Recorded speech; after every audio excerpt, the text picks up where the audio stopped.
Shirt Show. All right, let's go. Shirt Show! Talking shirt! Shirt Show! Talking shirt! Shirt Show! Talking shirt!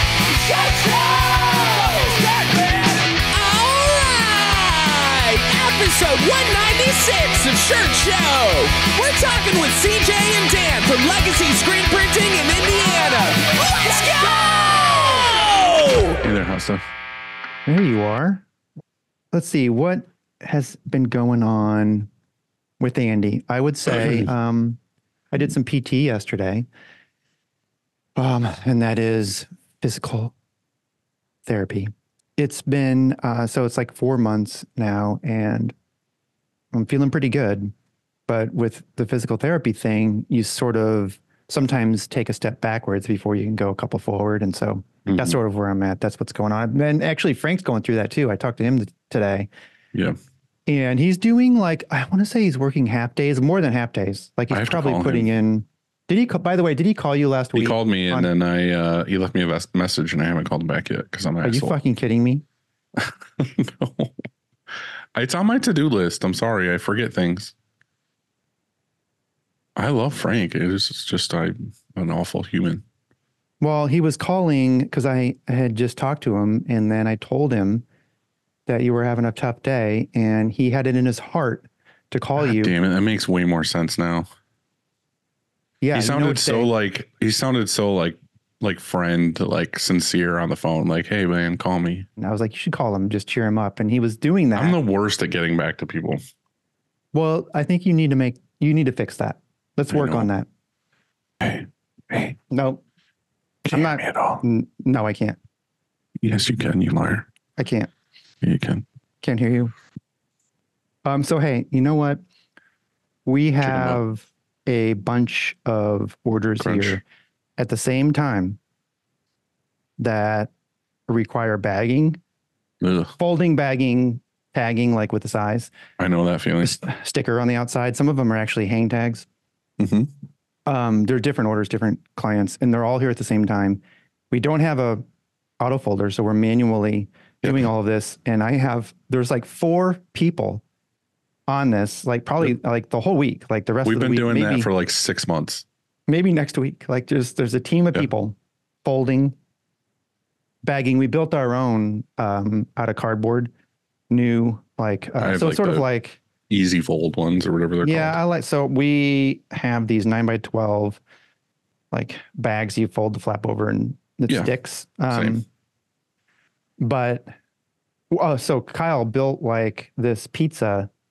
I called Logo Daddy and he goes, we use this piece of cardboard. We fold into the shirt and then pulled the cardboard out. I'm like, that's really genius. And so instead of doing it exactly like that, we found it faster just to slide it in like a pizza, like you have a wooden pizza pallet. A wooden board? Pizza? Yeah. Pizza, like, how you slide it into the oven? Yes, yeah. And then you get it out with the same. So we built that for the back, for the t-shirt, for it going into the bag. You have to demonstrate this for me because I have no idea what you're talking about. I'm going to go get here. Okay. Yeah, go get it. I tried to get Shan to come in and demo it, but Kyle's going to be kind enough to show us. Oh. Because he's way better at it than me. Such a cutie. I don't think he realizes we're recording right now, so he was just walking around. He's just taking his sweet time. Yeah, he's not hurrying.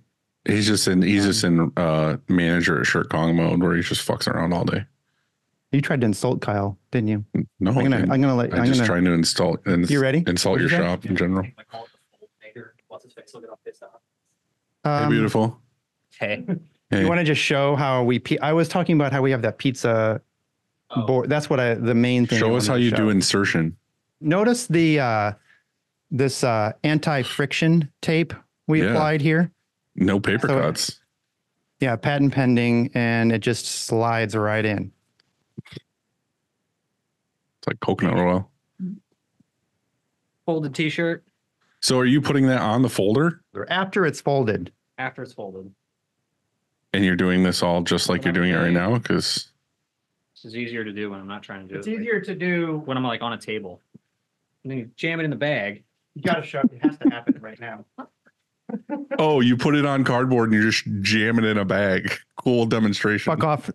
Fuck off, D. This is real. This works. That looks really fast. And it's in the bag. This is innovative. Super pro. And you can bag a shirt every 6 minutes. Thanks, Kyle. We're on the frontier over here Right. of bagging. Literal back in the West frontier dying of dysentery. Nobody steal that, but thank you. Thanks, Kyle. You get the idea. And when it's actually in, like, when you're doing it, it actually works. You know, like if you have a table and because you're supposed to like slide it. I will try it. It's on the table and you can use your waist as you pull towards you. Dude, you use your waist and you kind of thrust me up. You thrust a little bit towards the cutout, like the neck, you know what I'm saying, of the shirt, and then it slides right in. Real quick, if you are going to ISSAC, you know what AC stands for? Slater. Atlantic City. We have a seminar on shop culture. It's the same one, but it's a little different. Sweet. Same but different, as we did in Long Beach, and it is Friday, March 22nd, 9 a.m. to 10:15. Register, come see us, come hang out. If you use, and I'm sorry for this. Yeah, seriously, we tried. This code is, we were like, come on, guys. This code is the entire alphabet, but it's IMSK Shirt Show 25. and you get 25% off. And so, Chad, could you please put that on the screen? It's IMSK Shirt Show 25. Yeah, exactly. Yeah. Of course, it's that. Obviously, that's what it should be. I don't know what IMSK is, but whatever. Shirt Show 25 gets you 25% off. Sure does. Your seminar price. So here's the thing. Get in your car, go to the airport, get on an airplane, land in Philadelphia, take an Uber to Atlantic City, check into Caesars, come to room 306. And there will be a party with margaritas. Okay. That's right. It all starts with the screen, and whether it's new stretches or restretches, Frank and his team do it the best. To find out more, go to graphicscreenfashion.com, rank.com, or greatfuckingscreens.com. Look, cleaning screens is no fun, but Easyway makes it way more funner. Their line of eco-friendly chemicals will make reclaiming screens a whole lot easier. Check them out at easyway.com. Easyway. It's the easiest way, baby. Sure is, baby. Baby. GraphX is the source for production-ready digital art and remote art staffing. Go to graphicsource.com to learn more about what they offer and let them run your art department so you can focus on running your shop to the best of your abilities. It's okay to be where you're at in life right now. You know, if you're not doing so great, you'll get there, bud. Graphic Source will help you. Graphic Source will help you get there. You should do like a reel, like just like that. Just share those type of thoughts all day. Yeah. Right. You do you, bud. Choosing the right emulsion for your shop is complicated, and that's why we love Chromaline. Go to chromaline.com to watch Kev's vids or contact him on IG at the Emulsion Guru and get the answers you need. Hell yeah, brother.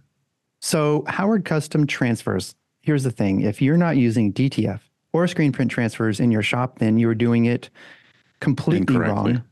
Completely incorrectly. I mean, we're selling all our presses and just doing this. Mm-hmm. Here's the thing. Go. We partnered with Howard Custom Transfers to get you the transfers you need fast. Check them out at howardct.com. That's correct. Our next sponsor is SNS Activewear, and I thought it would be fun to guess what SNS stands for. Like, is it sweet and sour? Could it be sweet and sexy? How about sweet and sexy? I like it. Sweet and sassy. It's probably that, but we're just trying to figure it out, and it would be fun to kind of read through some guesses. So what if you commented on YouTube what you think it stands for? Best answer gets a free shirt. From SNS. A blank t-shirt. Not from us. They get a free jersey 29M. White. It's Shirt. like the cheapest. Yeah. In size youth medium. So there you go. Yeah. And while you're at it, while you're commenting this comment of what it stands for, like and subscribe. And also, what should you do if you're on Instagram, or what should you do if you're listening to the show? You said just in general, if you're listening to the show, do us a fucking solid, send a picture of what you're working on in your car or you're printing. I want to see your prints. I want to see where you're at. I want to see how you enjoy this episode. If you enjoyed it at all. I mean, you probably don't. We're fucking stupid, but just share it. We just want to see, We've been getting some good ones and I like seeing them. Like it brightens my day. You see how bitter we are? We're fucking grumpy. Like send us some stuff that makes us happy. Jeez. Just a little something. Not a lot to ask. Yeah, it's fucking jeez. We do this. We sit down and do this for you. Least you could do is, send us some pics or something. What do we got today, bud? Today, my guy, we are talking shop with CJ and Dan Jones from Legacy Screen Printing in Michigan City. Michigan?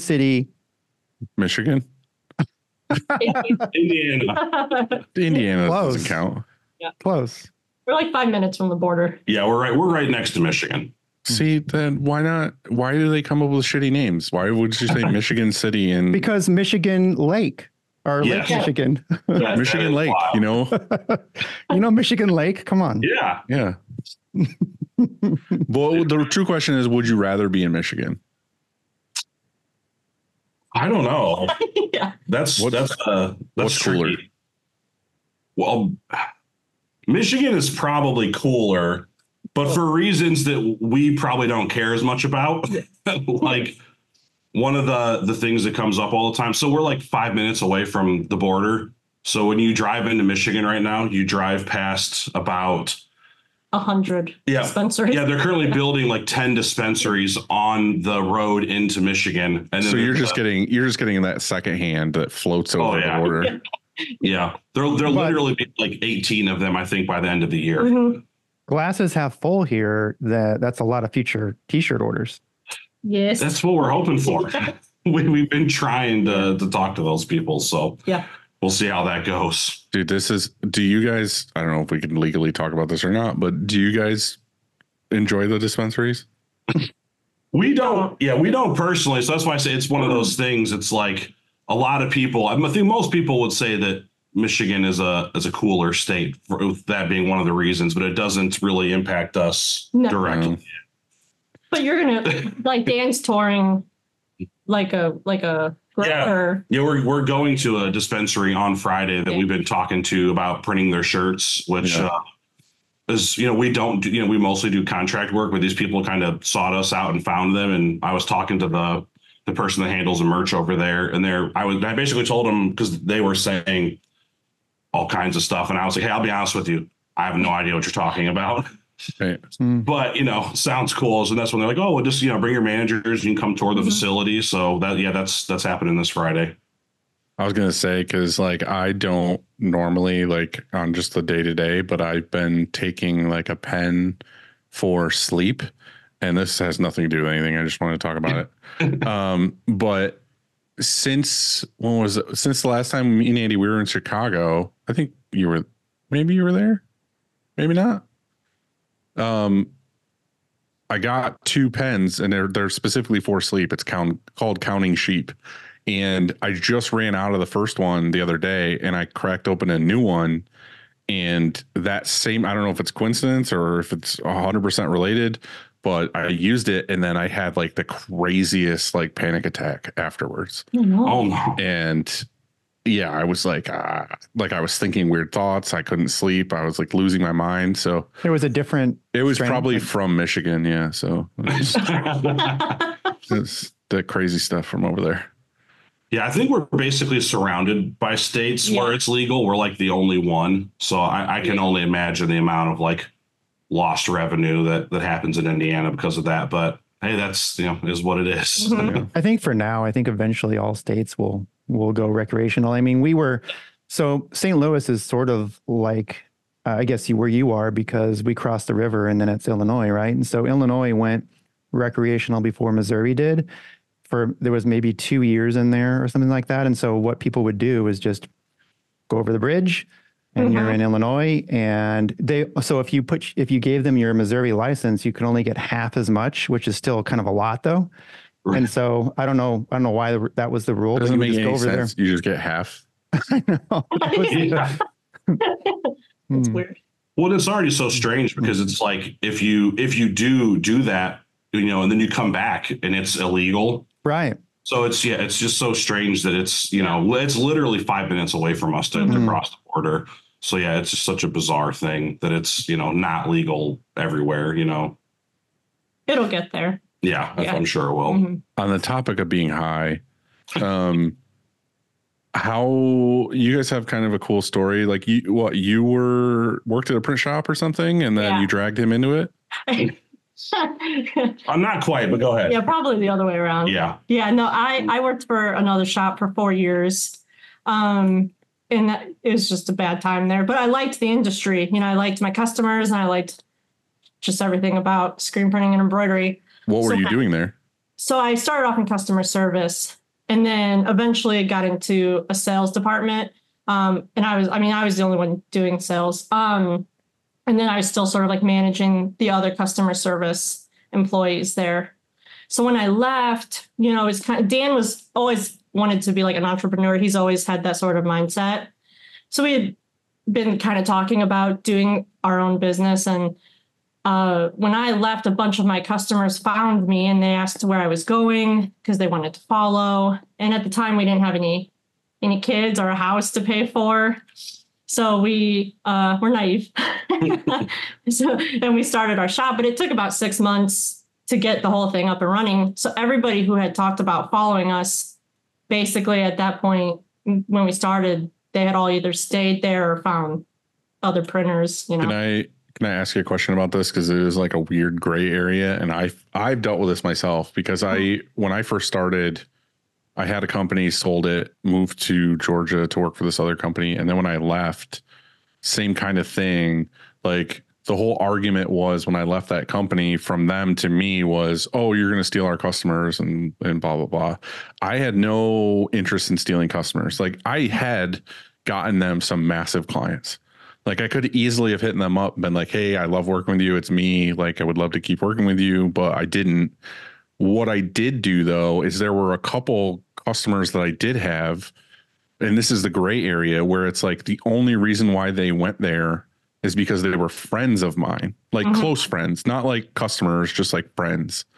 And when I started a new company, they wanted to work with me. Like they weren't even interested in being like, oh, I'm staying there. They wanted to work with me specifically.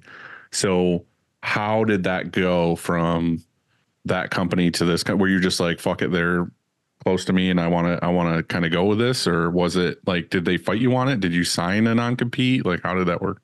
Yeah, I didn't sign anything. But they did send me a cease and desist, which then we went to a lawyer who sent them a letter back basically saying, she doesn't even have the equipment yet. She's not interested in, like, anybody I talked to, I told them I don't have a machine. I don't have anything. And I just said, like, I'd keep in contact when we did open. And that was the last we heard of them. Mm-hmm. They just kind of gave up on it. Yeah, I think they're just trying to scare us, honestly. Right. Yeah. Yeah, but we never like marketed to their customers. No. Like, when we actually bought our first like list of contacts, we went through and we deleted any name that I recognized. Yeah. Mostly because we didn't want them pursuing us over that. Yeah. And there was some customers that sought us out. But what really happened was we probably had, I don't know, like 8 to 10 people that went and found CJ on, social media, LinkedIn, texted her, like got her phone number somehow. And they all really wanted to work with her.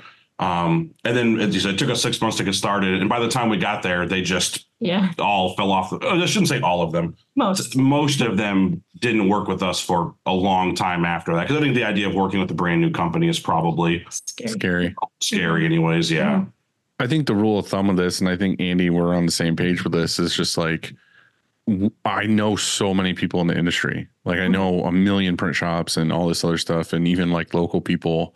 Like if I find out that a customer, like I'm actively pursuing new clients, obviously, but like if I run into one that I know specifically they're working with another shop, I kind of back off and I'm like, oh, I know you're being handled by so-and-so. They're great. Like just count me out kind of thing. Like there are some customers that I would love to, like they're on my dream list.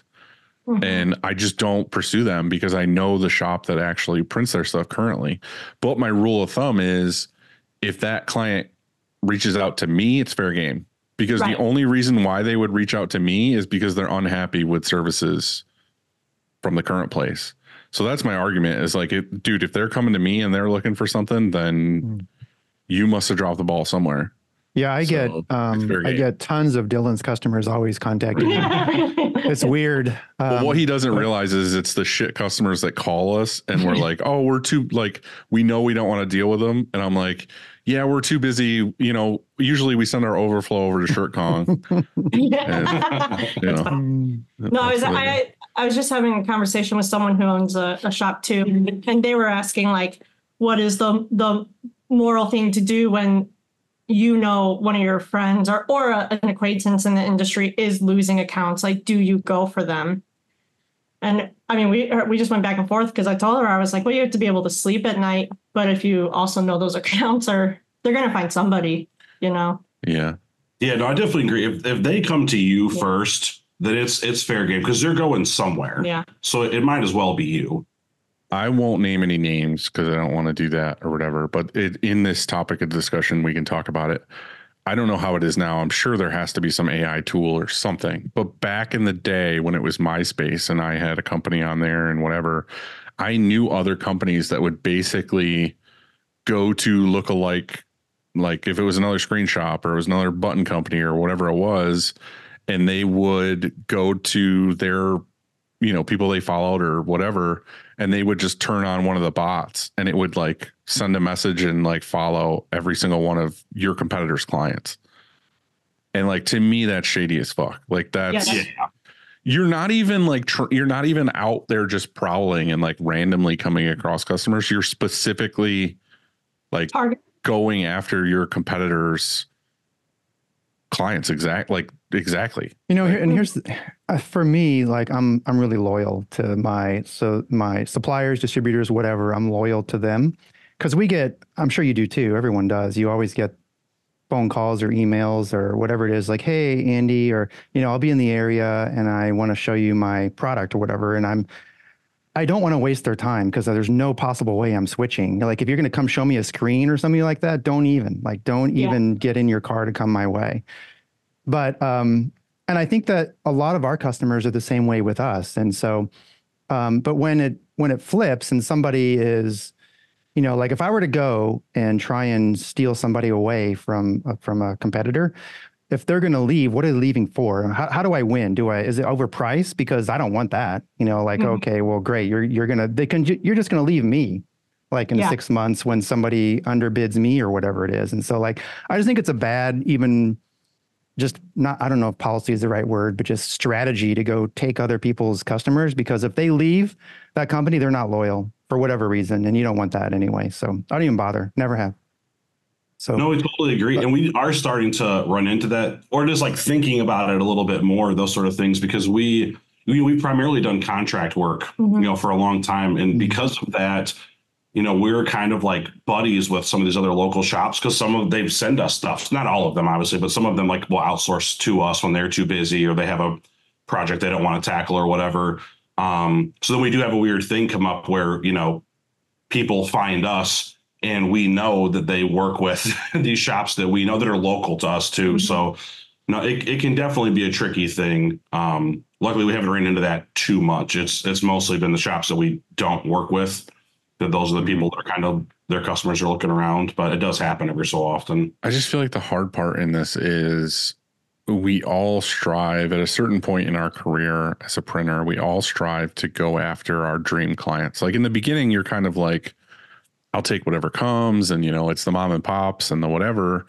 But like in my case right now, like we're in this situation where my role in this company is to go after these like whale clients that, will potentially be like game changers, or okay, they want to spend $1 million with us a year, whatever it is, and all this other stuff. But the problem is they're an established large company. Like obviously they work with somebody, like, and it's not me yet.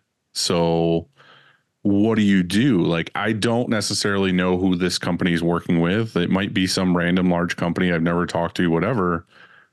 But that's the gray area here is like, am I supposed to, as a business owner or a person in the marketing department, just be like, well, I guess I can't do marketing because they're working with some other screen printer.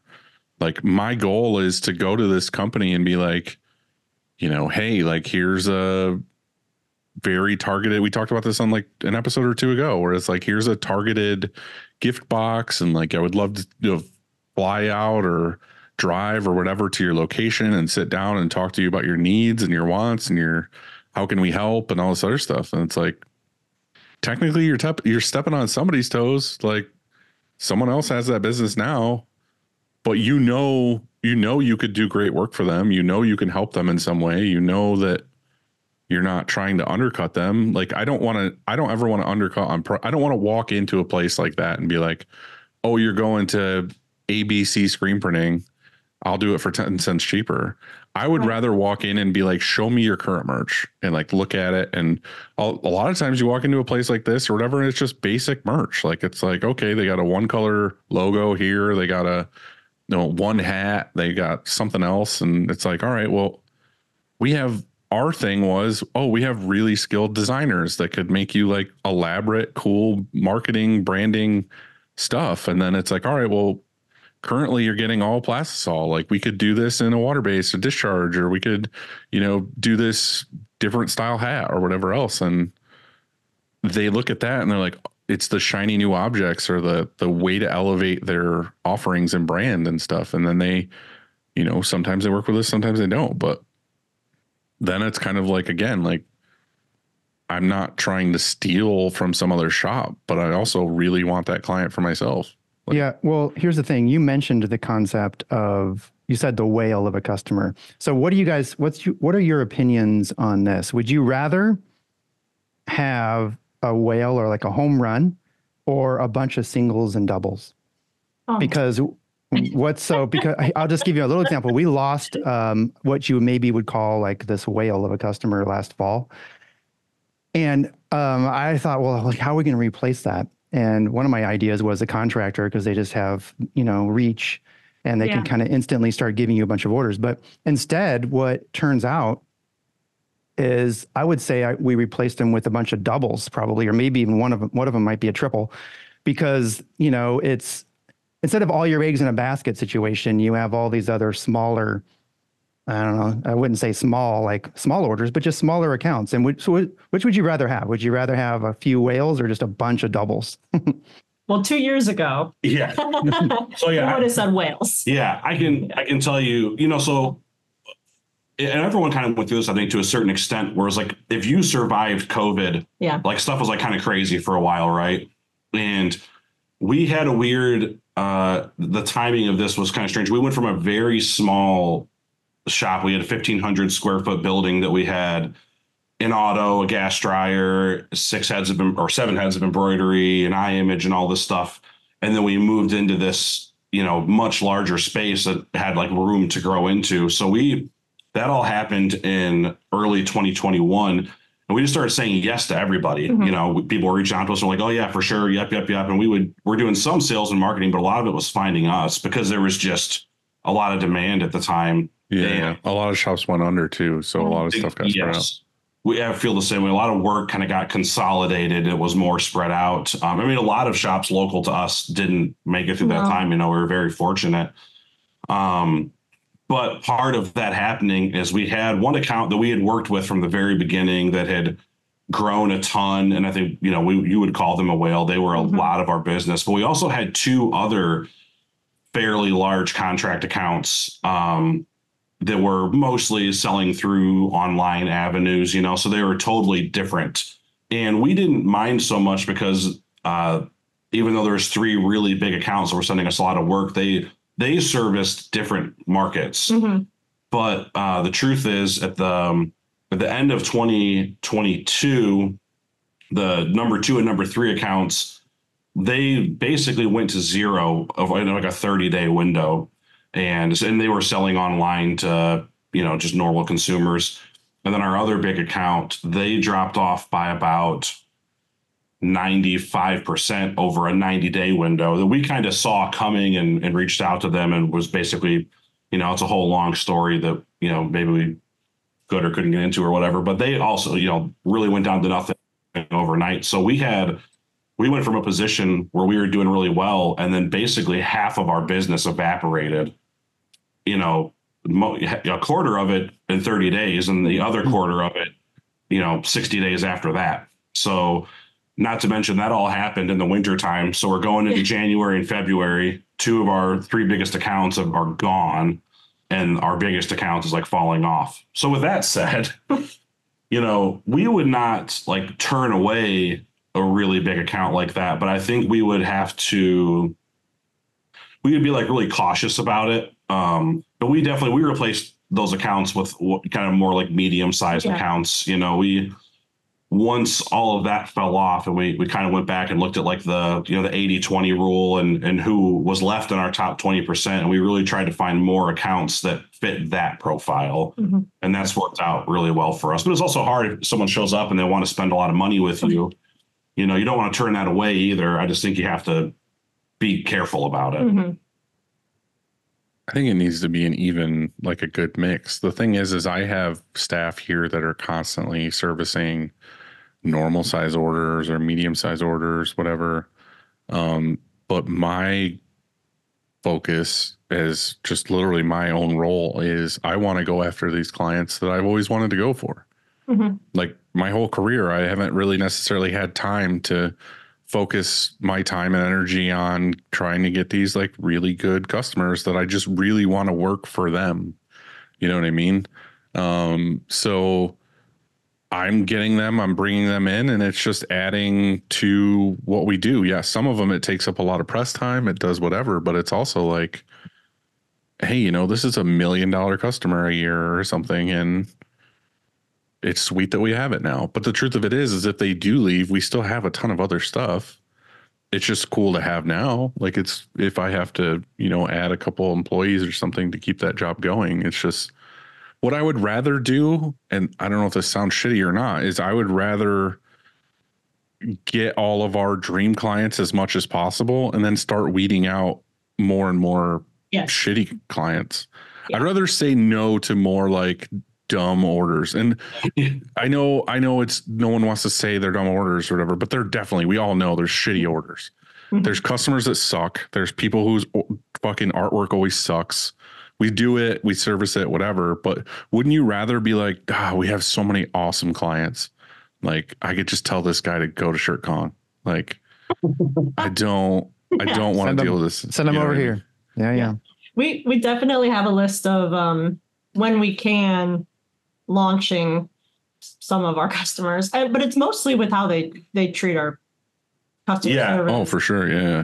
Yeah, that's mostly what it is. We're in a position now where we've just kind of decided like we will always market and we will always try to do sales and follow up with people. And that's definitely the goal, is just when we have more customers, because we also like, with our stuff, it is it's true of everybody, I know, but like, turnaround times are like really important. So when we get to the point where we have more work than we need, that's what, we will start kind of parting ways with people who aren't as good to work with. And it's mostly for us, we're fortunate that we usually get good artwork, and stuff like that. It's really just some of our customers are not kind to our staff and people that are like really over the top. And we do just fire them. We've had a couple instances where I've just had to email people or call people, or we've had to have our customer service manager like get off the phone and take the phone away and be like, hey, like, I don't know I don't know what you think. Like, you can't talk to our people like that, you know?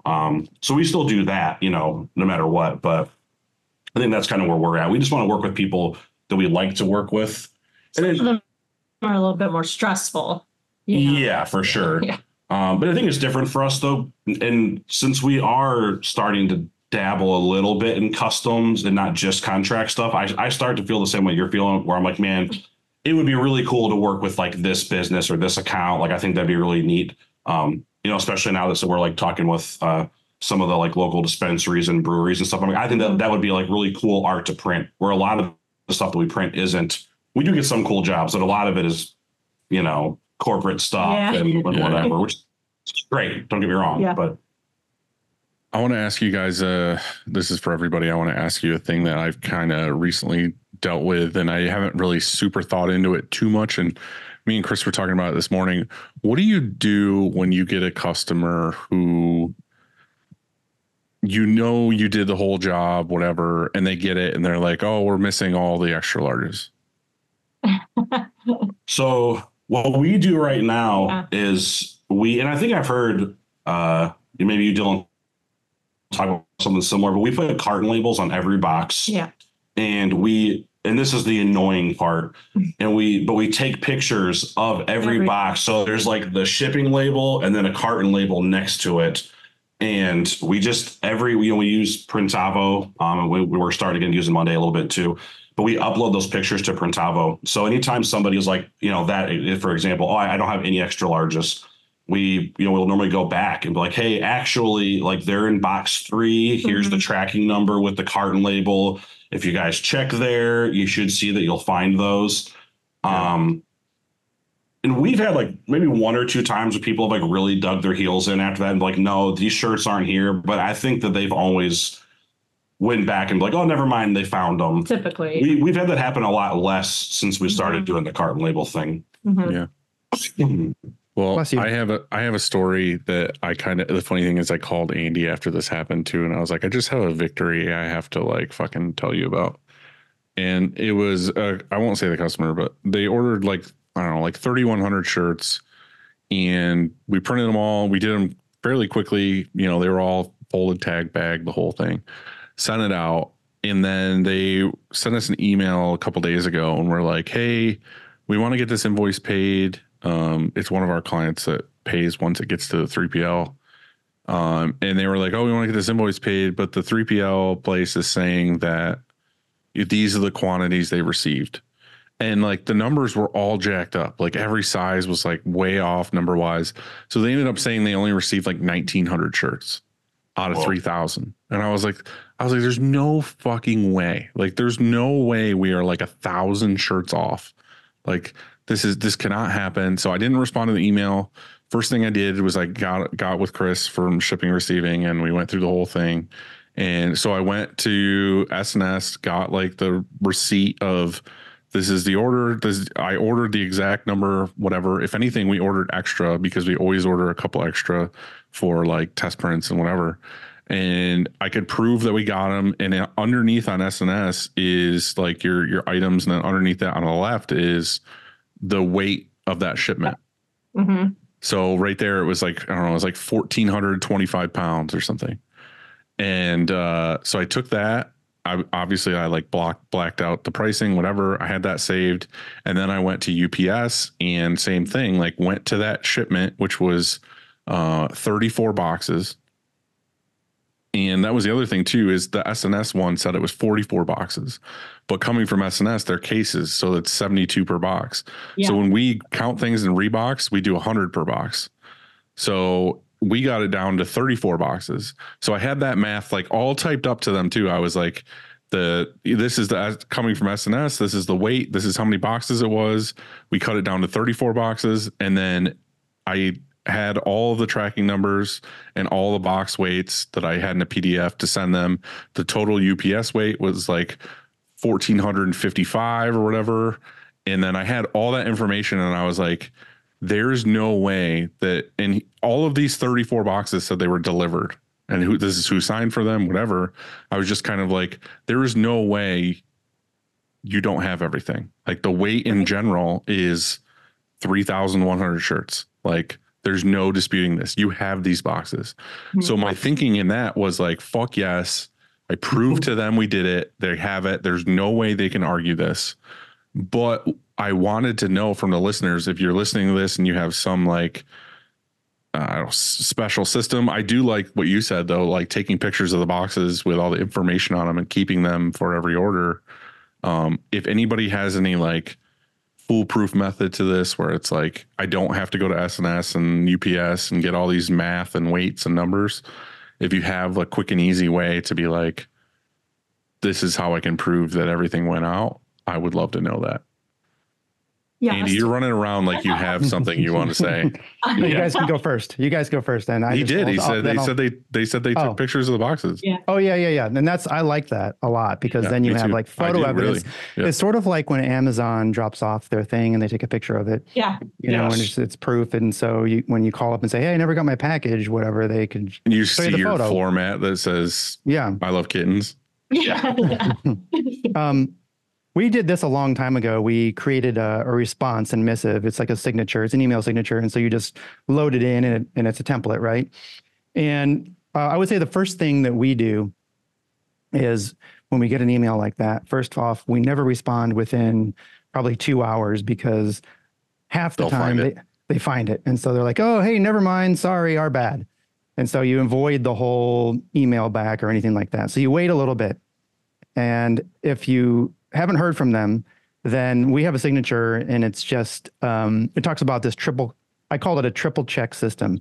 Yeah. Yes. And so it says like, hey, whoever. And so we'll say, hey, Dylan, I looked into this and everything checks out on our end.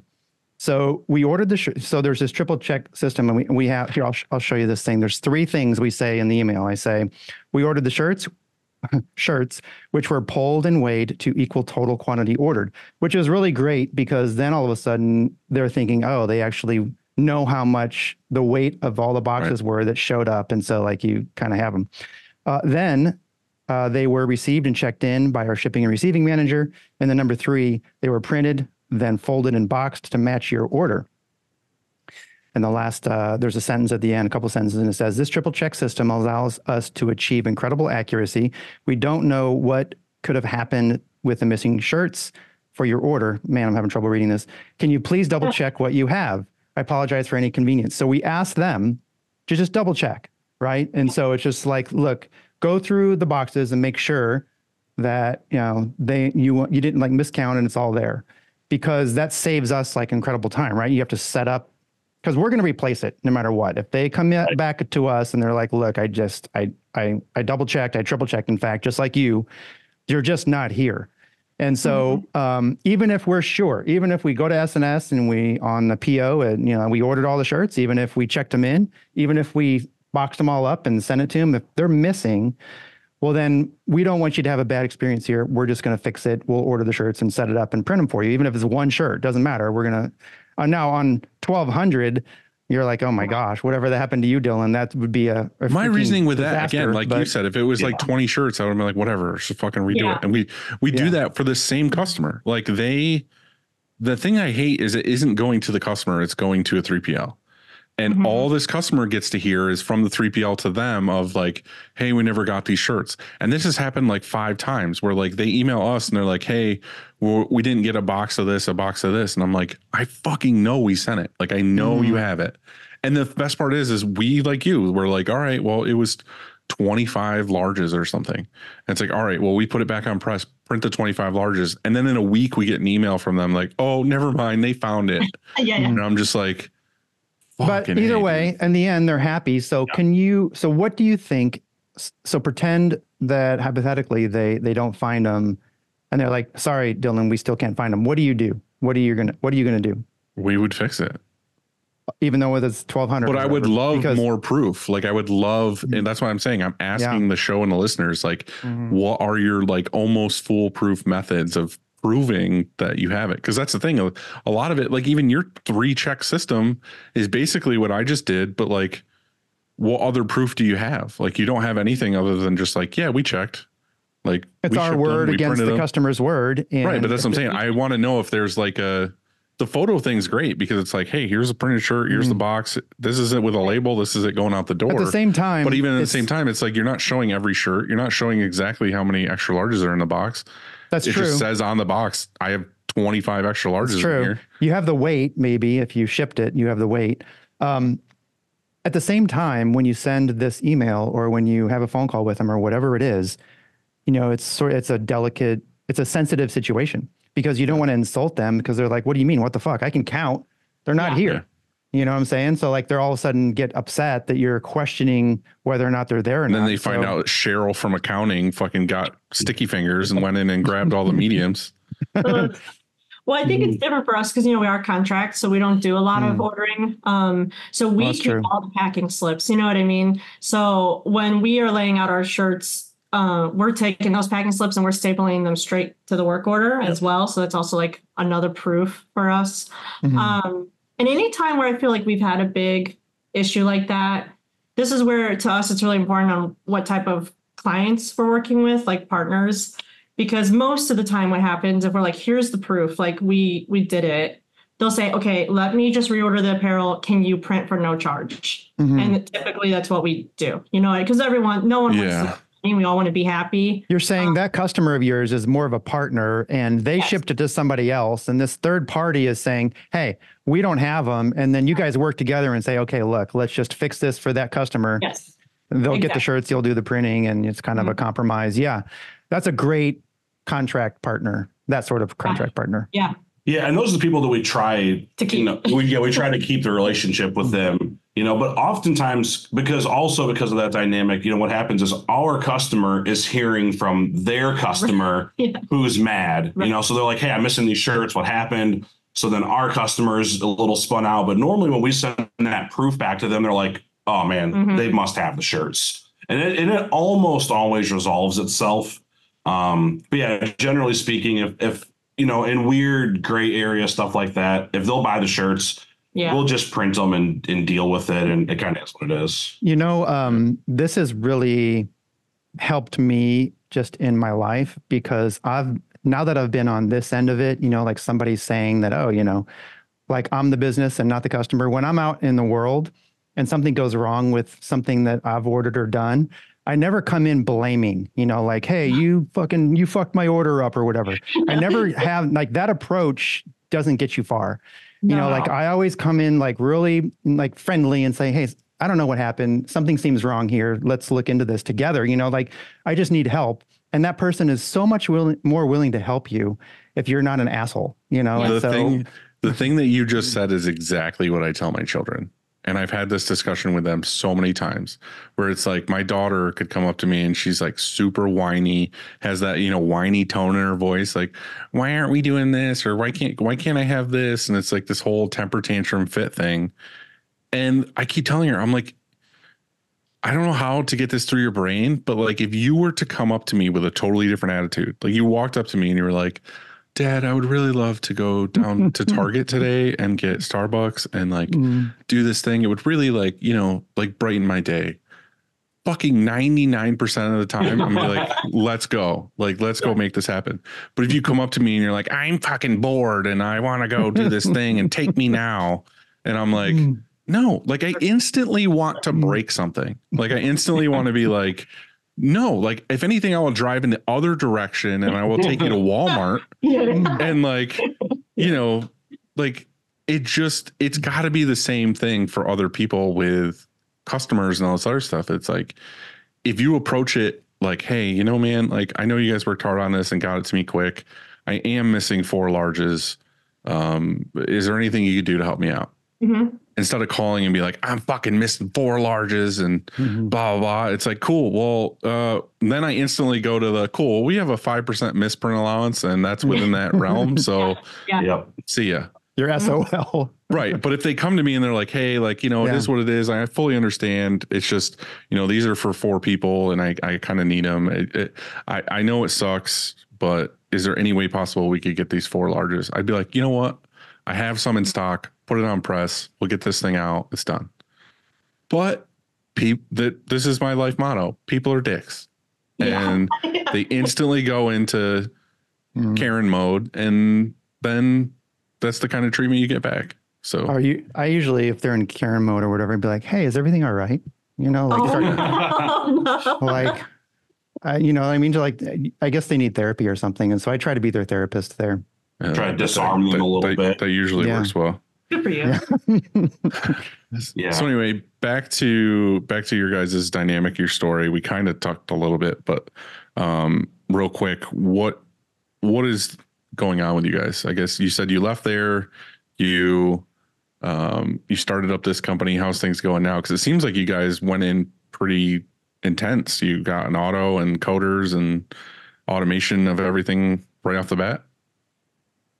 Yeah. Well, we didn't get an auto coder, No. but yeah, basically, so, you know, CJ, she knew, because contract, if you have good customers, you can get volume, you know, so we kind of understood, like, going into it, like, we're not going to be able to, if we get a manual, we're like, we can't hang, you know, Right. if we actually get these accounts that we really believed we were going to get. So it was based on the clientele that you wanted. Yeah. The clientele, and that we kind of thought that we had, but we just knew it's not uncommon to get 4 or 5 color prints. You know, it's not uncommon for things to be a couple hundred pieces. And my whole screen printing education at that point was YouTube. You know, I knew nothing about nothing. Yeah.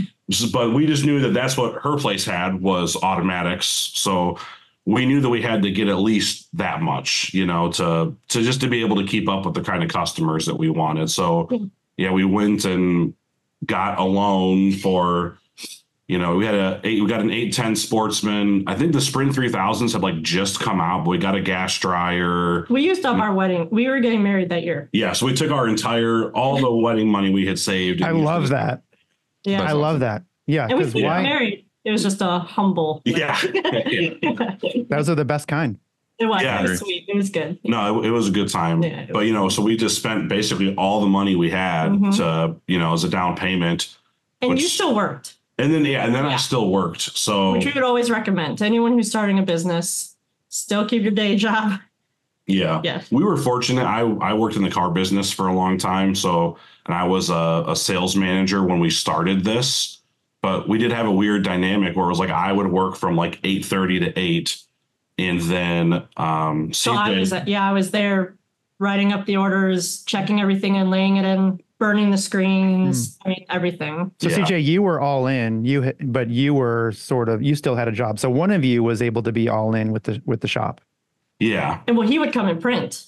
Yeah. So then that's what we would do. Still don't know how to print. So I'd get off work. If it was a weekday at 8 o'clock, it was a weekend at like 5 or 6. And then, you know, we would print shirts until 2 or 3 in the morning, you know, and weren't very good at it. So it took a really, really long time.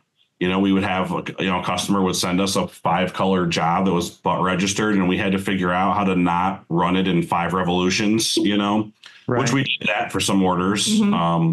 You know, unfortunately, we figured it out. And then eventually we were able to, we got a couple accounts, good, consistent accounts. And then I was able to quit my job, but we still worked until 2 or 3 in the morning. Wouldn't it have been great if you had something called Screen Print GPT, which, by the way, we happen to have right here, and we'd love to ask it a question. You know, I knew this was coming, and I had a question earlier, and I just totally forgot. I know. Oh, well. I was, as soon as you started saying the funny thing is that you say that, and I super appreciate that you thought of it and you were like prepared, or the fact that you forgot it. Me and Andy were talking about this earlier, how we wanted to have some questions in our back pocket to ask it, because I feel like we've been asking the guest like on the spot, like come up with a question, and they're like, and it's like not their fault at all. Like, I'm not expecting you to be prepared. So we kind of had a couple extra questions that we could ask it, so that if you have one, awesome, fucking give it to us. Like I'd rather use yours. I'm totally blanking. So I was thinking about it earlier. So I listen, like, basically every week, and I knew this was coming. Thank you. No problem. But now maybe if I remember after this, we can throw a bonus question in there. Okay. So can you see that I have it on the screen here? Yep. Yeah. Mm-hmm. Screen Print GPT. And here is the question. So I asked Kyle for a question today, and here is what he gave me. It is, How Is much of there- a salary can I get at upstate? He would last about an hour there and then get the hell out. So let's see. Mhm. He wanted to know, is there a shelf life for a coated screen? I thought that was a really That's a great good question. question. Yeah, that's Yeah, good. right. Sometimes I think that obviously we go through our main screens quickly. So you coat your 158s and your 180s and 230s. Those are all used.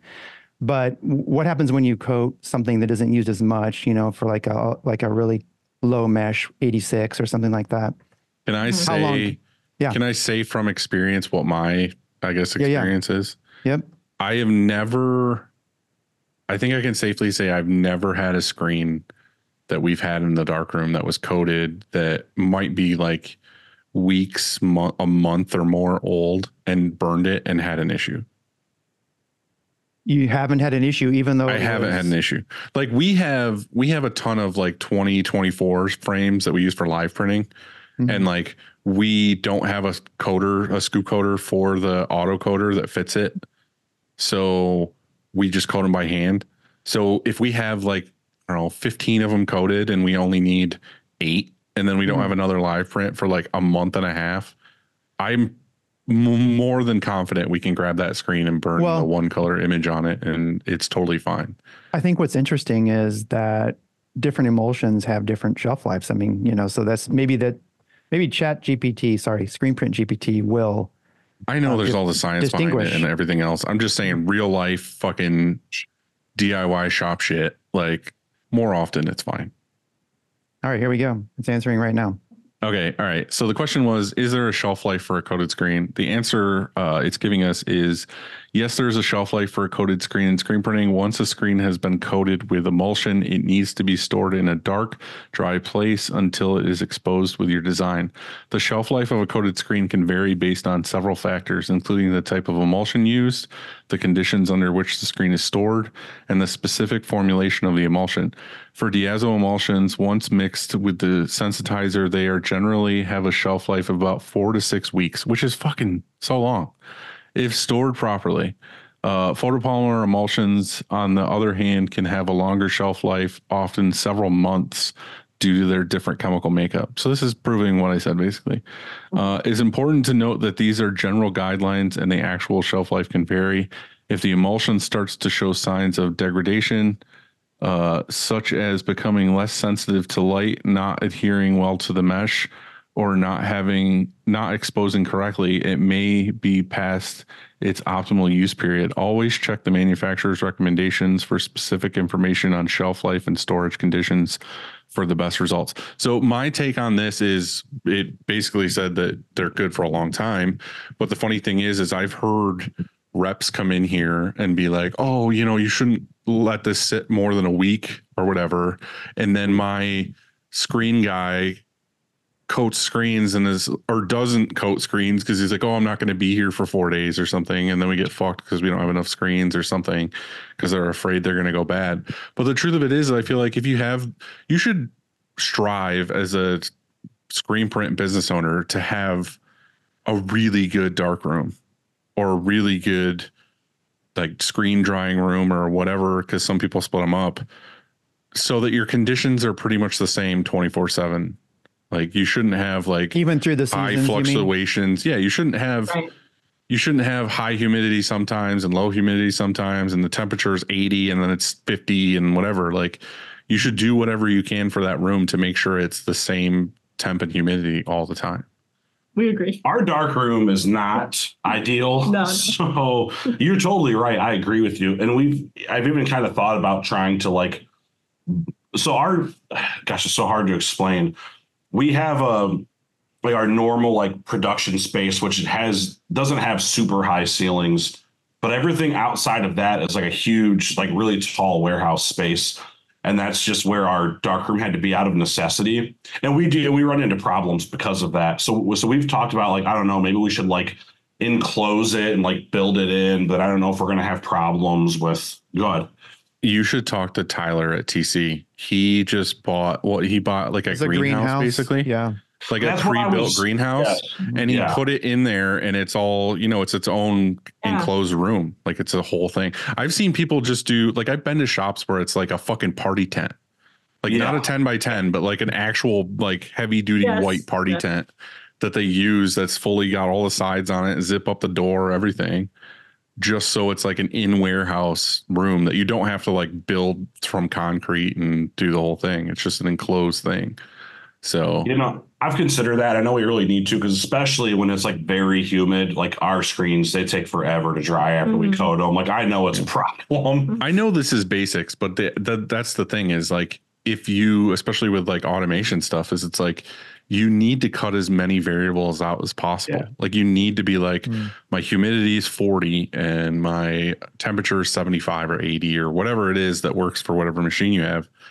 It just needs to be the same. Cause like today in New York right now, it's like, oh, it's 50 degrees, but it's like super wet and humid because it's been raining for 6 days straight.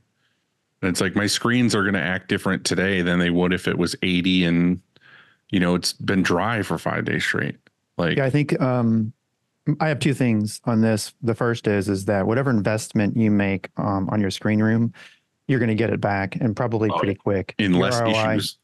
Yeah, less issue. You'll love it, and because we used to operate our screen room used to be a closet, and when we decided that we were going to expand, and we had room for another press. At the time, we had two presses. We were going to buy a third press, and instead, we just built out this pretty sweet screen room and spent a lot of money on making it a very controlled environment. So whatever investment I think you'd make, you'd get it back quickly.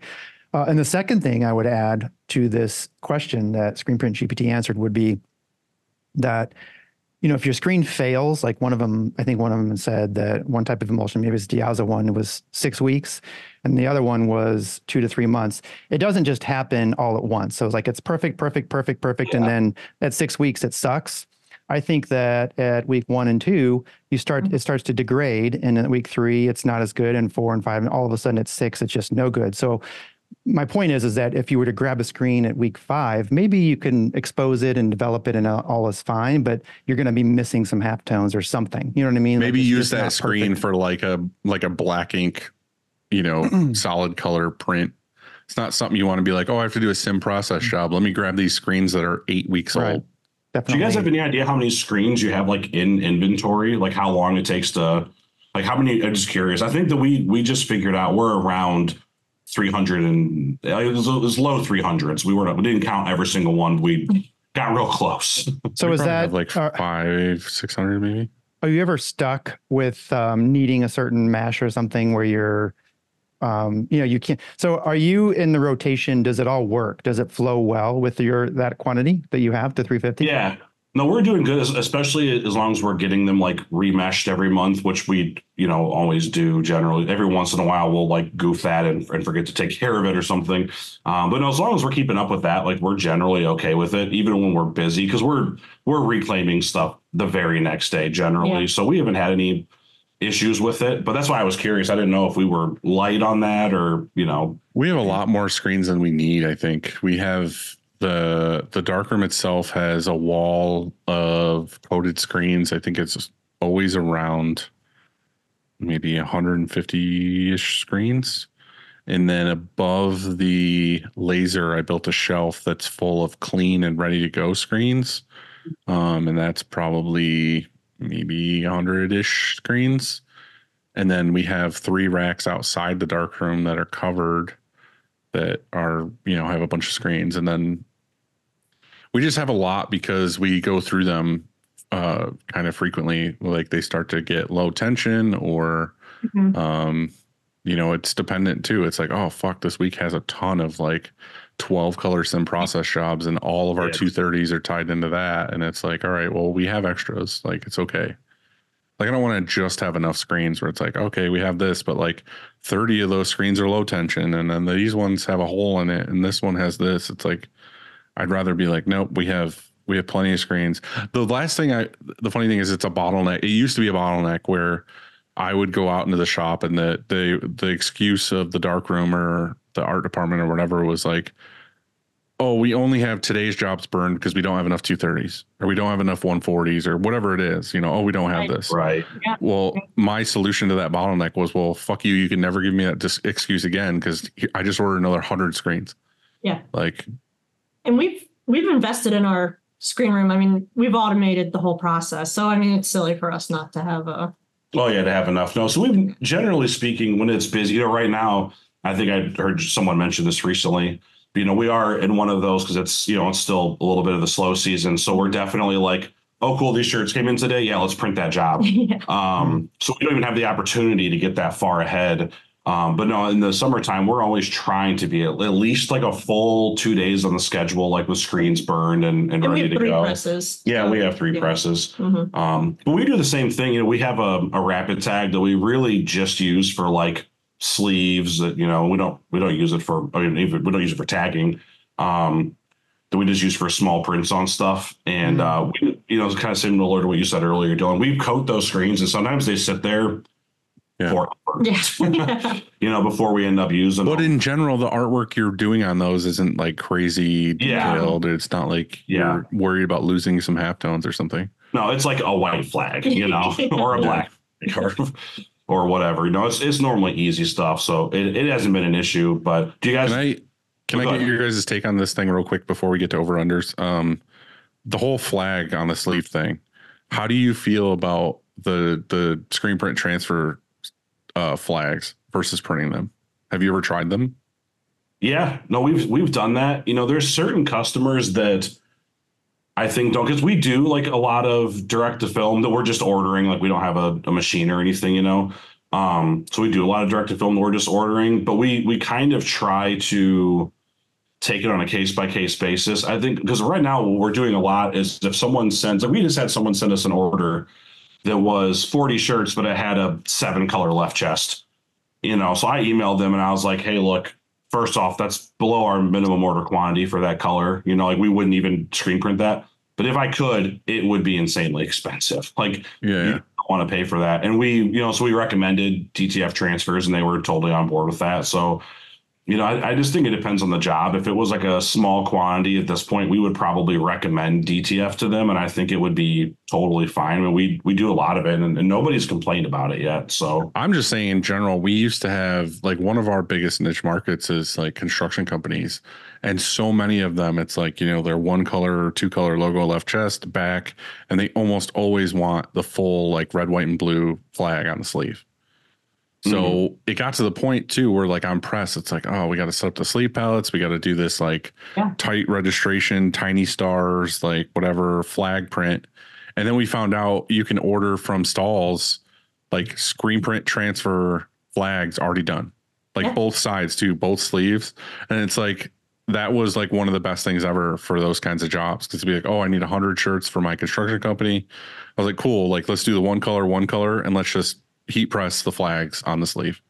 Like, so those aren't even, they're not even DTF. They're not DTF. They're screen printed transfers. They come pre-cut, ready to go. They come in 50 packs. Right. You're just like, oh, I'm just going to buy at a time. I always have like extra packs. So I'm like, oh, we have 100 or 200 right sleeve flags. They have like a single color flag and like the full color flag. And now instead of screen printing those, which used to be a pain, now we just press all the flags on. Yeah, that's interesting. I didn't, because they're bold too. The screen printed part of them is they're like bright and bold. Like they're not like a DTF, which sometimes depending on the shirt, like especially for construction companies, a lot of times they want like safety green or safety orange or whatever. And a DTF sometimes it's a little too thin, and it's I like the thicker screen print transfer. Yeah, because screen print transfers still, for the most part, feel like screen printing. Yeah, because we used to order a lot of screen print transfers for different reasons, so. I feel like it's a whole different world than a DTF transfer on that. Yeah, no, totally. And then no, CJ, go ahead. Yeah. I always want to say this real fast. Sorry. So when it came to the heat pressing and DTF sort of thing for Dan and I, we would have customers reach out and say, hey, can you do these 6 or can you do this or whatever? And we're too busy running the business. So we would say, oh, well, we can't do that. Sorry. Or you have to pay our minimum. And our customer service manager, she would say like, hey, let me just quote them for these, heat pressed, and let's just see if we get them.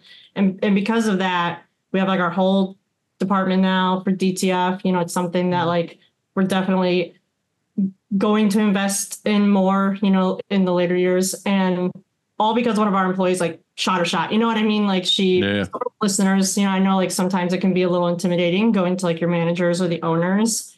But we have like a whole department, and it's all thanks to her for pushing it on us, you know? Yeah. And people really like it. So, I mean, I know you guys are all about it, but yeah, it's worked out really well. The hard part is we talk about it in the show, and it makes it sound like it's like, oh, fucking DTF, this is amazing, whatever. But the truth of it is like, as a business owner, you know, there's always we could go to a convention or something, and we talk to another screen printer, and they're like, oh, screen print, fucking ride or die. Like, I would never do this or whatever. But it's like, dude, the truth of it is we have just like you said, we have so many clients that are like, I just need 10 of this 12 color, or I just need 6, or I just need 1 or whatever. And forever we turn them away. Yeah. And now it's like, we don't have to, we obviously would love to screen print it. Like, we would love the quality of screen printing, but if somebody comes in here and they're like, hey, my fucking brother died and we need 10 shirts with his face on it, and it is what it is. I'm like, cool, we have a solution. Yeah. Like, we don't have to say, let's do it as a 1 color and you need to order 24 and whatever. Now it's like, yeah, cool. We'll do 1 shirt. Like, it's fine. Like, it's not the best thing ever, but it works for exactly what they need. The customer's happy and we're all good. That's the truth of it. Yeah, it makes the customer happy. That's like the most important part. Like, that you were still able to be the solution to their problem. Right. And hopefully that'll give you more opportunities to be solutions to their, and then maybe not, you know, maybe it's just that 1 shirt, but it's still nice to be able to like fix that for people. You know? I agree. All right, Andrew. Yes, sir. So I have 3 things today. You just let me know if they are overrated, properly rated, or underrated. The first one is spring.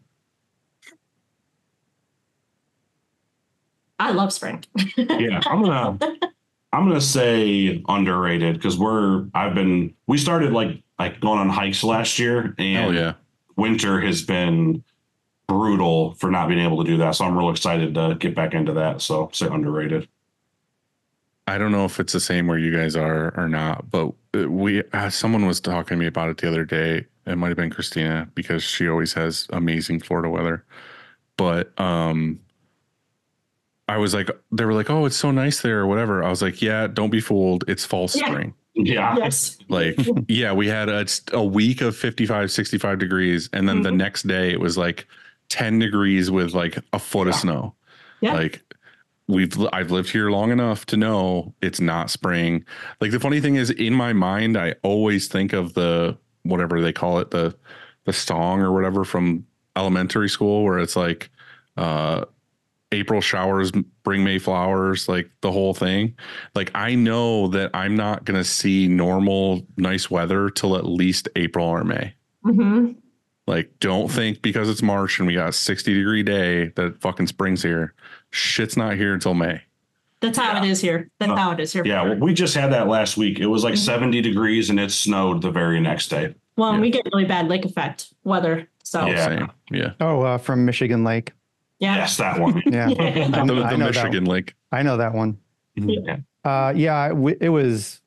It felt like spring. In fact, I think a lot of the bulbs and trees and everything thinks it's kind of spring here. It's weird. It's happening early. And so we went on a hike on Saturday. I want to say it was like 70. And, you know, before I injured my back, like a couple of years ago, we've been on the same hike. And I was like, man, when we're out here, I'm trying to like be in the moment, you know, like, hey, you never know. We might not be able to hike again one day, because who knows what. And so then that happened to me last year, and I couldn't go on that hike for like half the year at least. But we were there this last weekend, and it felt so good. And just to get out there in nature. And there was this thing happening where it was like an Ironman qualifier, and they had to do this thing for 17 hours. You see real athletes, real hikers were out there. And there was this time clock, you know, how long they had been going. And we were there at like 2:00 in the afternoon, and the time clock said 14 hours so far. Like, they had been just nonstop. Dude, I'm going to say this, and I hope he's fucking listening, but like a couple years ago, I really got into hiking, and I was like, I know I'm doing great. I just did this like, like 10, 15-mile hike and like all this. I feel great. And then I see fucking Jared Hennis from Rockford Art Deli, which I'm a friend with and talk to. He's like, yeah, I just did like 95-mile hike or whatever. I'm just like, dude, fucking A, man. Like, just let me have this victory. And it's like the next day he's like taping his foot and stuff because he just did this like monstrous, like he walked to fucking California and back or some shit. Like, I saw this. I love you, dude. And I'm so stoked that that's happening. But just know for us, like fat guys, like I did 10 miles and I was hurting. So I saw this reel and it was a guy that was making fun of David Goggins and he was running. And you know how when he'll record a video and like yell at the camera and say, you lazy piece of shit. Well, he was like this kind of bigger guy and he was running and he goes, my family is going to Disney World in Florida. And I was like, fuck that. I'm not flying. I'm going to run. And so he's like running down from New York or whatever. And it just showed like, you know, like how badass he was or whatever, just running. He made it to the PA border and then stopped. Yeah, he's like, I'm going to earn this trip. All right. Number 2, we have polybagging shirts. Oh, Well, see, I like it. yeah. I feel like in 2021, 2022, we became known as like a big finisher shop for a lot of our customers. So every time that they're like, do you guys offer polybagging? I was like, yes. We got a lot of accounts from that. Yeah, no, we still do, but it's definitely I don't know. I'm gonna call it properly rated. I don't love it, that's for sure. But it is it's brought us business. Yeah. And, I hate it with a fiery passion. And I don't hate it because of the fact that it just is time consuming and whatever. I hate it for the fact that it is a ton of plastic waste. That's a good point. Like it bugs the fuck out of me that I know I'm contributing to these thousands pieces of orders where literally I'm slipping something. Not only am I like Andy was saying, I'm peeling off this strip from the adhesive and immediately throwing it in the garbage. So that's immediately wasted for no reason. I'm putting a t-shirt into a bag, sealing it, shipping it, which takes more boxes and more shipping and more gas and everything to ship these boxes. And then as soon as the customer gets it, they're ripping it open and throwing it in the garbage. Okay, you converted me. I hate it. Well, I'm big in like the whole, like I want to not see as much single-use plastics and whatever else. But the thing is too with that is I've researched a little bit. I know there's options out there now, but I think it's just more getting it out to our customers that there are other ways to do things. Like maybe you don't need the poly bag. What if we just fold it and box it and send it to you and it goes on the shelf and it's folded? Or they make ones now where like you can get it rolled and it puts a cardboard roll on it. Right. So that it's still contained, it's still together. It's just cardboard instead of plastic. But and they also have biodegradable bags. They do cost a little bit more, but it's like that's the hard sell though. Like if you have a contract customer and you're like, costs a little bit more. They have 2,000 shirts, they want them polybagged. But you gotta. The truth of it is, you gotta start somewhere. Like we can't keep fucking doing this. True. Like, well, it's just so many unused bags. The apparel from the vendors. I mean, we had to start charging a fee for it. Yeah, it comes bagged. Out of control. Yeah. But we have asked specifically on this show, I feel like it was independent, where we asked, like, why is your shit come in poly bags? Yeah. And I fully get it. Like, I fully understand what they're saying. It's not them. It's just the way it is. Like, when it's coming over in the shipping container. Yeah. The shit's dirty. Like the shipping containers are dirty. There's outside forces. There's whatever. Would you rather have everything bagged or would you rather have everything come dirty? You know what I mean? So it's kind of like the catch-22 is we need to get these garments around the world. Like there could be spoilage, you're saying. Right. And the thing is too, like some of our large customers that we want to deal with, they get bags because it's going to a warehouse and it's getting put on a shelf and they don't want the dust and dirt from the warehouse getting on the garments and then shipping it to the customer. And then they get a dirty white shirt or a dusty black hoodie or whatever. And I get that. I understand, but we need to figure out a way even if it was a biodegradable bag or something that dissolves when it gets wet or something like there has to be a better way. It's like edible bag. Make it out of algae or something. There has to be a better way. And I am fully supportive of that. So it's highly overrated only because I think it's awful. They make edible underwear. I mean, you think they can make if they Just figure, cover all these shirts in fruit roll-ups. yeah. Sticky. Yeah, I think it's tricky. It's a tricky situation. To answer this question, I think for us, I think it's way overrated in that I don't like doing it, but offering that finishing service, like if we didn't do it, if I said no, we wouldn't have gotten a couple of these orders. Oh, Right. yeah. So what do you do? Also, do you remember when Gildan used to ship their full cases with that plastic in it, like the big bag of all, like Yes. all 72 were inside of a kind of a clearish bag. We used to use those as our trash bags, and then also the bags when we were over in Reclaim. But they don't.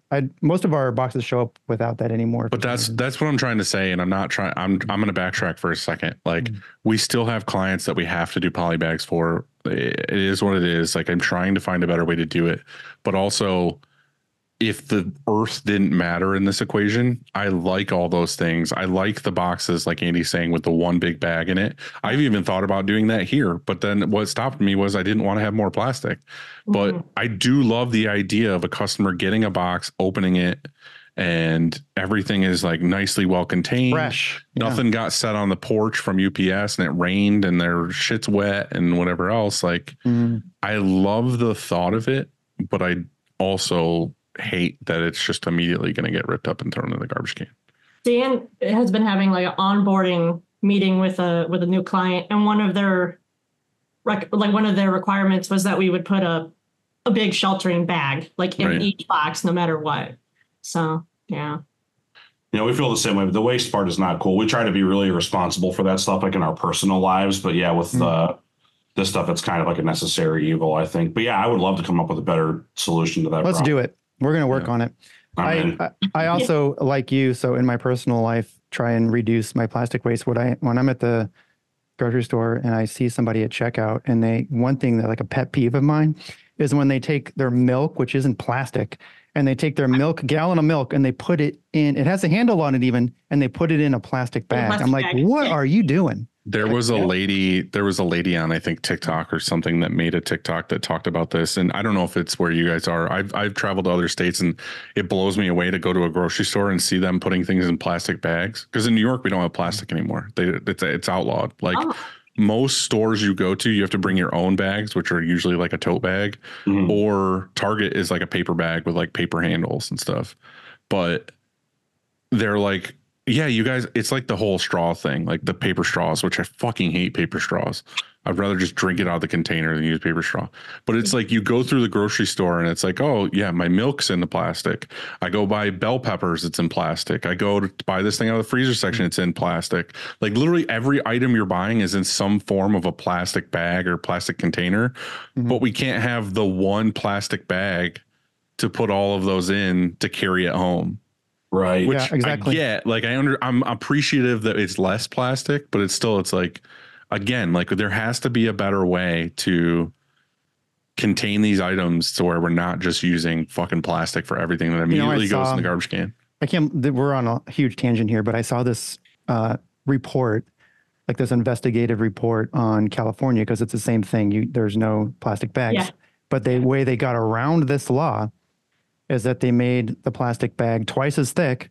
And you have to buy it. So like they're not free when you're there. That's what they do here, but it's not plastic bags. It's like a canvas or a. Here it's just a different kind of plastic bag, and it's thicker because they measured the plastic waste going to the landfills or whatever it was in California and say, why is it increased? Because we got rid of this plastic bag. Why? It seems like it should have gone down, right? No, it actually went up because the people now are using doubly the thick plastic. And they're buying them or whatever. And so like, I feel like if there's a law that's made or whatever, then they'll just break it because they'll say, oh, well, we'll just use the different sort of bag and it's still plastic. Well, this is this could go on for forever. It's the argument too, is it's like you go to the grocery store and you buy these reusable bags they have at the end, and they're like, sometimes they're like woven polyester or whatever they are. I don't know. But the math behind it is it's like, it's using more petroleum or whatever to make that dollar bag you bought to reuse over and over again than it was for like 10 grocery bags or whatever, Yeah, like the thinner plastic bag. Send them the tote that we use. That we use a really heavy duty like red tote thing. Yeah, we we do almost all of our shopping at Costco, and what really happened was No bags. No bags. But sometimes they have boxes, and other times they don't. So when you have like 2 weeks worth of groceries and they're just all rolling around in your trunk, like that sucks. So we just got a couple of big reusable totes. I have the exact same thing in the back of my car. Is I have a big tote that I just carry upstairs into my apartment. Yeah, that's what we just always use. But that's a good point, though. The manufacturing of those totes is probably also, causing problems. So it's a tough thing to solve. Yeah, you can't. I don't want to sound like that guy, but it's just like I try as much as possible. But there are things you have to do. I don't know. It's a whole thing. It's a whole discussion. We feel the same way. Yeah, we try real hard, but it's also kind of inevitable. Yeah. I think we could have a whole episode on plastic bags. We should. Yeah. All right. Let's get into talking about deodorants and stuff too. Well, the last one, we have one more, and I know Dylan's answer to this, but I just had these last night, so it reminded me of them. Fish sticks. Ew. Overrated. Yes. Sorry. I used to eat fish sticks and stuff like that a lot as a kid. I feel like it was a cheap, easy meal that I could have as a kid. I didn't have the allergy. I didn't have the seafood or fish allergy until I was 18. Oh, okay. That's why. All right. So as a kid, I was fine. I ate fish. I loved crab legs. Like crab legs, I was all for them until I started getting sick. And then now I stay far, far away from anything that was in the water. Yeah, we really don't fish. Yeah. No. I was at, speaking of Costco, I was at Costco and they were sampling these fish sticks. I have to say it really slow so I don't say the wrong. So you don't say fish sticks? I'll say it for you. It's fine. And so I was like, okay, yeah, sure. And I had one and it was amazing. And so I had bought this bag of like 60, of course it's Costco, right? Yeah. And we had them last night. They were great. They're delicious because they were fresh caught, like, I don't know, special fish there was wild. It wasn't like farm raised, it's Costco. So like a lot of times they're good. And then instead of just like deep fried batter or whatever, it was like panko crusted. It was just, it was delicious. Can I say, I'm going to throw some shade and some hate and people are going to whatever, but even though, and I did just say that I like crab legs, I feel like I saw this thing a year ago or whatever, and it never leaves my brain now that all of these small crustaceans that we're eating out of the ocean are just water bugs. Oh, no. Like they're just bugs of the ocean. Like we're eating shrimp and like if they have shells, they're bottom feeding. If they have shells, they're just large bugs in the water. They're in the ocean. Like it's okay. So, well, Andy said they're delicious bugs. So right, but I'm just saying it's the same. Like, have you ever looked at the difference? What was it? Fuck, I can't think of it now. It was like a comparison of like a cockroach and another thing. It's like the exact same thing. It's just one's on land, one's in the water. But because it's okay from the water, we can fucking broil it and eat it in a fucking stew and everything else. It's like well, you're just eating bugs from the water, dude. Like a chocolate covered cricket. No, I'm not ambitious. Fucking, I'll have a chicken nugget. Leave me alone. Yeah. I mean, we live right by the lake, as we've said. Yeah. So there's fish everywhere. Yeah, but we don't eat it. No, we don't really care for it. I've tried to get into seafood. I went through a long stint in my life where I exercised a bunch and ate really healthy. So I was always trying to eat, fish because it's lean protein. And I could never. No, we can't. I can't do it. I've tried. So good for you, Andy. Yeah. Well, I don't eat a whole ton of fish, but those were kind of good. But I wanted to shout out Nick Wood for suggesting your shop because he's the one who said, "Hey, you should check these guys out. They're pretty cool." So yeah, he's so that's sweet. how it happened. Yeah. Yeah, Nick's awesome. Yeah, he's one of the greats. Yeah, for sure. And thanks for having us on. Thank you for being on. Thank you for listening to the show in general. I mean, that's an accomplishment in itself for putting up with our stupid asses. No, you guys are awesome. Every Monday, I try to pull it up and listen to it. I'm in the middle of it was No Pressure Printing right now. I haven't finished that one, but she was great. Yeah, no, it's just nice to be able to, there's just not a lot of stuff out there for our industry. So we're talking about emulsion and whatever. It's it's nice to be able to have people to talk about those things with. So yeah, thanks for having us. appreciate it. Yeah, me and Andy were having a discussion earlier today too about stuff like this, and we were just saying like we're almost at what 4 years in a couple episodes. 4 years of fucking doing this every Monday, never missed an episode. And we were just saying like how much this show has changed us as people and just our shops in general, of like the growth, talking to people and learning things. Like even right now, like we had a discussion about the whole like what to do with shipping stuff. Like I'm literally going to take your advice and I'm going to look into it and I'm going to change my shop based on our conversation. And that happens to me every week. Yeah. Like there's always something I take away and I'm like, oh yeah, I should look inward on this, or I should do this or add this to my shop or whatever. Like I'm not trying to hype our own show, but like this is just as much for us as it is for you. So it's, you know, it's awesome. Well, thanks guys. Enjoy the rest of your Wednesday and we'll talk to you later. Yeah, thanks for having us. Thanks guys.